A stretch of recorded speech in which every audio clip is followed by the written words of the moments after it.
There is a force on our planet, invisible to the naked eye, that has shaped the course of human history more profoundly than any empire or war. It is a microscopic predator, a virus known as variola. It is estimated to have killed more people than all the wars of the 20th century combined, over 300 million lives in that century alone.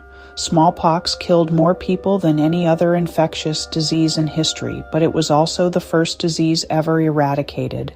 So, what was this fearsome adversary? Smallpox was an infectious disease caused by one of two variants of the variola virus, variola major, variola minor. The virus was a brutal and efficient killer, transmitted through the air via droplets from an infected person's cough or sneeze, or through contact with contaminated objects like bedding. It was incredibly contagious. Once inside a new host, the virus would incubate for about 12 days, silently multiplying within the body cells. There was no cure. The story of smallpox does not begin in a modern laboratory. Its roots are buried deep in our ancient past. While its precise origin remains a subject of scientific debate, it is believed to have emerged as a distinct human disease thousands of years ago, likely evolving from a rodent-borne virus. The earliest and most compelling physical evidence comes from the sands of ancient Egypt. The mummified remains of the pharaoh Ramesses V, who died in 1157 BC, bear pustular lesions on the face, neck, and shoulders. Etched into the preserved skin of a king is a silent 3,000-year-old testament to the disease's ancient lineage. From its likely origins, the virus marched along the same pathways that carried silk, spices, and ideas. In ancient India, an Ayurvedic text from around 400 AD describes a disease with pustules and high fever. The goddess Shitala Mata was both feared and worshipped, believed to both cause and cure the affliction. In China, early accounts from the 4th century AD describe heavenly flowers, an illness leaving dark, sunken scars. As empires and trade networks expanded, so too did the world of the virus. The true global impact of smallpox was unleashed during the Age of Discovery. When European explorers, traders, and colonizers crossed the Atlantic, they carried guns, steel, and invisible pathogens. Indigenous peoples of the Americas had lived in isolation for millennia. The consequences were cataclysmic. When smallpox arrived in the Caribbean in 1518, it was not just an epidemic, it was an apocalypse. In 1520, it erupted in Tenochtitlan during Cortez's siege, killing an estimated 40% of the city, including Emperor Cuitlahuac.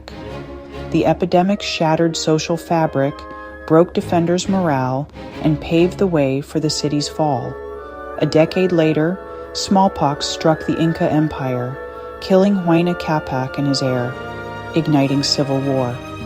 The pattern repeated across continents. Colonization was tragically facilitated by waves of disease. In some cases, it was even used as a biological weapon. At Fort Pitt in 1763, infected blankets were given to besieging tribes. Smallpox did not just kill, it depopulated continents, erased cultures, and redrew the map of the world in favor of the invaders. To truly understand the fear that smallpox commanded, we must look closely at the grim progression of the disease itself. After around 12 days, the illness would announce itself with sudden and violent force: high fever, intense headache, debilitating back pain, and often vomiting.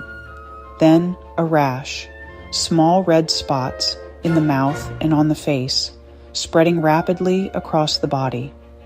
Within days, spots raised into papules, filled to become vesicles, then deep, hard, round pustules, often merging into confluent sheets.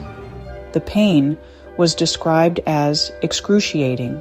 Pustules could form inside the mouth, nose, and throat, making breathing and swallowing agonizing. For variola major, death often came in the second week. Overall mortality about 30% higher in infants and far worse in confluent and hemorrhagic forms. Survivors faced weeks of scabbing and lifelong scars. Many were left blind from corneal lesions marked inside and out. For centuries, humanity was largely defenseless until a risky idea emerged: fight fire with fire. Variolation deliberately infected healthy people with material from a mild case, seeking a less severe illness and lifelong immunity. It carried real danger, about 2% mortality and risk of sparking outbreaks, but far less than smallpox itself.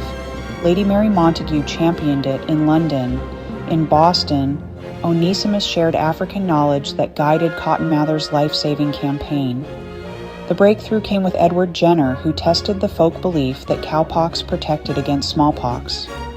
In 1796, Jenner inoculated 8-year-old James Phipps with cowpox fluid, then later exposed him to smallpox. The boy did not fall ill.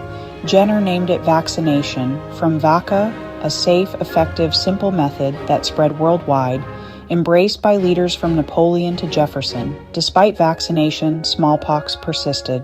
In 1967, the WHO launched the Intensified Eradication Program to vaccinate the world and hunt down every last case. Led by Donald A. Henderson, the campaign overcame logistics, political instability, civil wars, and cultural resistance. Heat-stable freeze-dried vaccine and the bifurcated needle enabled fast, efficient, low-dose vaccination in the toughest conditions. A shrewd strategy, surveillance and containment, built firewalls of immunity around outbreaks, breaking chains of transmission.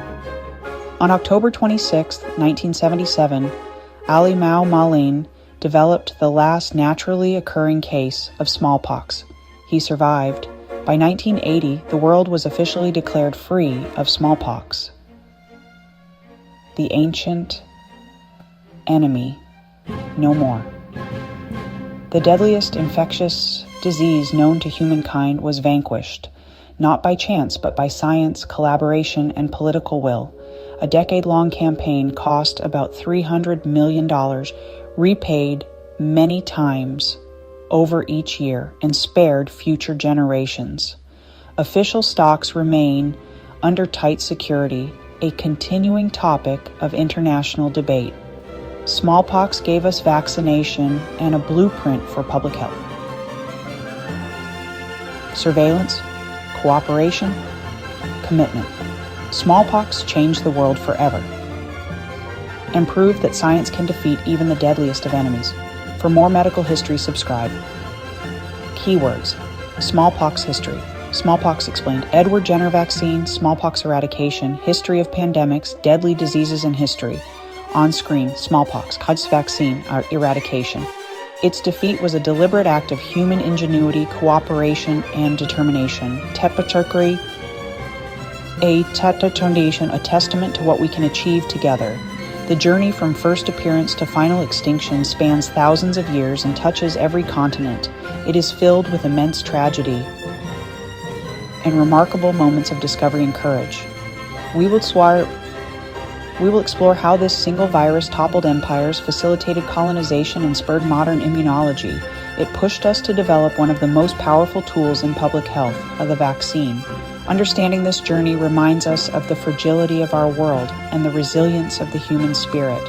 The ghost of smallpox lingers in our laboratories and in our collective memory. It is a stark warning of pandemic potential in our interconnected world, but it also stands as a beacon of hope that microscopic adversaries can be overcome.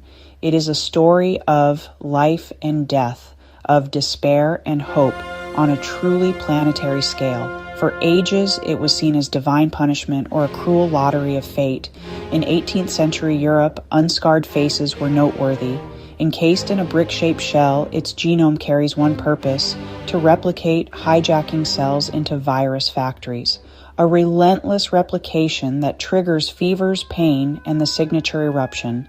Teams sought out new cases and drew rings of protection, shrinking outbreaks to nothing. The eradication of smallpox stands as the greatest achievement in public health, and a lasting symbol of hope. Smallpox changed the world forever and proved that science can defeat even the deadliest of enemies. Subscribe for more medical history.